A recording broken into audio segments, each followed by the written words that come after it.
The scariest thing I've learned is that memory isn't recorded, it's rented. I moved back into my childhood home after my father passed. It was a fixer-upper, sitting on a quiet, tree-lined street full of the comforting ghosts of my youth. The faded wallpaper in the hallway, the notch in the kitchen doorway marking my height at age 10, every scuff was a bookmark in my history. I spent my days renovating, sanding floors and repainting walls. It was cathartic, a way to anchor myself to a familiar past. My life was grounded in tangible reality and 30 years of personal history contained within those four walls. The subtle shifts started with the architecture.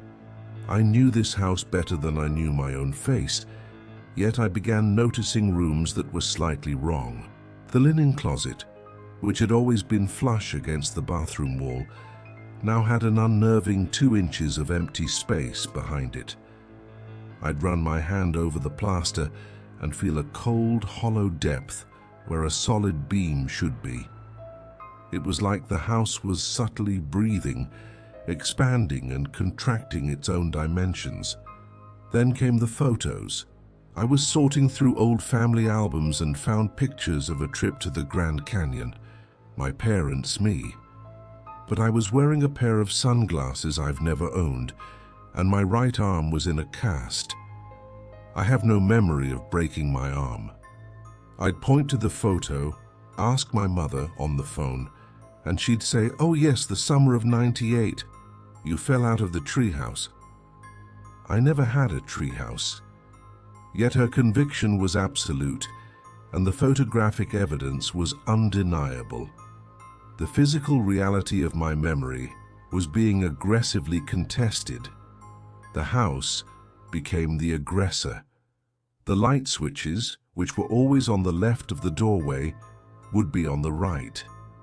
I'd stand there paralyzed by the cognitive shock, unable to move until my brain violently forced the new memory into place. It was always on the right. I started finding objects that were utterly foreign, yet intimately known. A thick velvet curtain rod in the garage. I knew precisely which window it belonged to, the one in my upstairs bedroom. But my bedroom window has always had blinds. When I checked the window, the old blinds were gone, replaced by the velvet rod now perfectly installed, its brackets freshly screwed into the frame. The house was not shifting.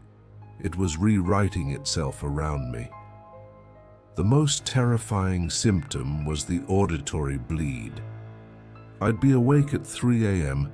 and the silence would be broken by the faint sound of a television show I despised, a specific obnoxious laugh track coming clearly from downstairs. I'd rush down and the living room would be dark, the TV off, the silence immediate. It was like the audio track of another timeline was briefly leaking into my reality. I became certain that another version of me, living another life in another version of this exact house, was currently running simultaneously with mine, and the walls were getting thin. I was in the basement, sealing an old crack in the concrete floor. As I worked, I noticed a patch of the floor that felt unnaturally soft. I scraped away the top layer of concrete with a trowel, and underneath it wasn't earth. It was a dense, heavy layer of salt. Tons of it. I kept digging, frantic, throwing handfuls of coarse white salt onto the floor. And then I hit wood, not joists or support beams. A perfect 4-foot square of smoothly planed sealed oak. I pulled at it, my muscles screaming until it came up with a wet thwack. Below it was a dark, shallow depression. It was just large enough for a person. And inside the hole, sitting upright, was a large glass mason jar. It contained a tightly rolled piece of paper, and floating in the surrounding air the smell of pine needles and stale cigar smoke, scents that were utterly foreign to this version of my house, but felt instantly, terrifyingly recognizable. I smashed the jar. The paper unrolled in my shaking hands. It wasn't writing. It was a single detailed architectural blueprint of the house, but it was labeled differently. Every room was labeled with a single word. Not kitchen or living room, but the watch, the hold, the silence. I looked down at the room I was in.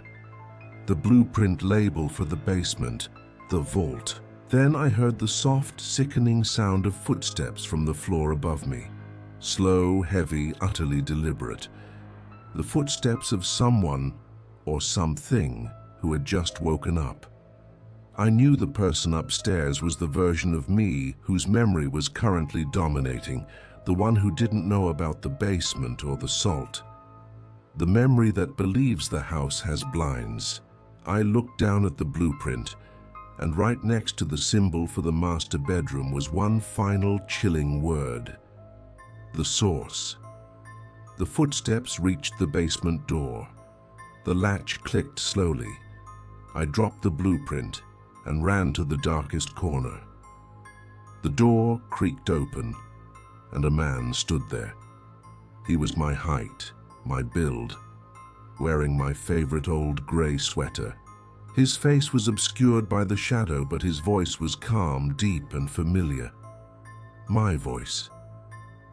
"You're not supposed to be down here," he said, his voice entirely devoid of malice, simply stating a rule. "You always forget the basement. That's why we put the salt back. Now come upstairs. You're disrupting the loop. You need to remember the treehouse." He stepped toward me, and the light from the door framed his face. His eyes were not mine. They were flat, milky white, and completely pupilless.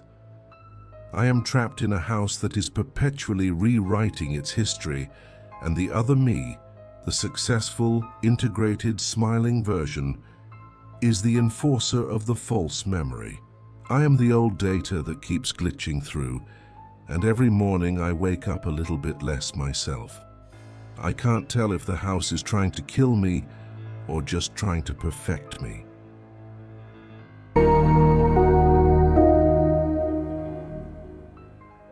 The silence underground isn't natural. It's the sound of something patiently holding its breath. I work in city planning, which means I spend a lot of time in forgotten corners of the city. Utility tunnels, drainage culverts, and, most recently, a disused section of the subway line slated for expansion. It was an access route to the legendary Ainsworth Spur, a station abandoned in 1950. It was a massive subterranean cathedral of decay, dark, damp, and smelling perpetually of mildew and ozone. My job was to survey its structural integrity. Down there, wearing a hard hat and reflective gear, accompanied only by my own echoing footsteps, I was the sole living person in a tomb of concrete. The cold was pervasive, but it was the echo that first felt wrong. I'd clap my hands and the sound would rebound, but the final dying echo would always sound slightly off-key, like an inhuman giggle. Then came the visual noise. In the beam of my industrial flashlight, the air wasn't still. It seemed to be filled with a constant, almost imperceptible shimmer, like heat rising from asphalt.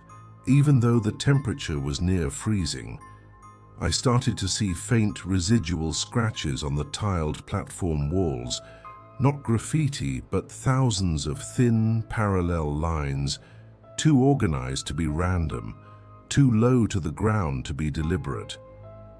The real disturbance began when I was alone, sitting on the edge of the abandoned tracks logging data. I would hear a sound, the distant, unmistakable rumble of a subway train approaching. It wasn't the wind, it was the specific harmonic vibration that travels through the rails. I'd stand up, heart pounding, convinced a maintenance car was coming, only for the sound to fade instantly, leaving the silence thicker than before. I was hearing the ghost of the rush hour. The phantom train sounds became more insistent, more vivid. I could hear the screech of the brakes, the hiss of the pneumatic doors, and finally the muffled, overwhelming sound of thousands of voices, a chaotic, panicked roar that lasted only a fraction of a second before the silence crashed back. I began wearing industrial earplugs, but they did nothing. The sounds weren't entering my ears. They were originating inside my head, perfectly calibrated to my nervous system. My paranoia was focused on the platform edge. I realized that the scratches weren't random. They were all concentrated right at the very edge of the platform, running perpendicular to the tracks. It looked exactly like something large and heavy had been dragged repeatedly right up to the drop. I found an old newspaper clipping stuck to the wall with dried adhesive, dated 1949. It reported an unspecified accident at the Ainsworth Spur, mentioning that the station was being closed permanently due to unforeseen structural failures. The article was clipped off right before the death count. One afternoon I was deep in the main terminal cavern and the full sensory assault hit me. The air grew instantly, impossibly cold. The shimmer in the flashlight beam intensified, coalescing into translucent, wavering shapes. The roaring chorus of voices started, but this time it was not muffled. It was deafening, terrified, and painfully close. I threw off my hard hat and clapped my hands over my ears, screaming. The noise was unbearable. And then, the ultimate sensory invasion. I suddenly saw the train, not with my eyes, but in my mind. A flash of light, the ancient yellow carriage slamming into the station, and a moment of devastating clarity. I saw the platform, packed with people, and then the structural failure, a massive section of the ceiling collapsing, crushing the people and the train simultaneously. It was a single, traumatic memory, burned into my consciousness. But the worst was the moment before the collapse. I saw a face in the crowd, right at the platform edge, staring directly at the camera. It was my face, younger, wearing clothes from the 40s, looking up in pure frozen terror. The vision vanished. I was back in the cold, silent terminal. I scrambled for my gear and ran. I haven't been back. I handed in a falsified report and quit my job. I'm safe now in my apartment, surrounded by life and noise. But the ghost train never left. I hear the rumble every night at 3 a.m., the time the newspaper said the accident occurred.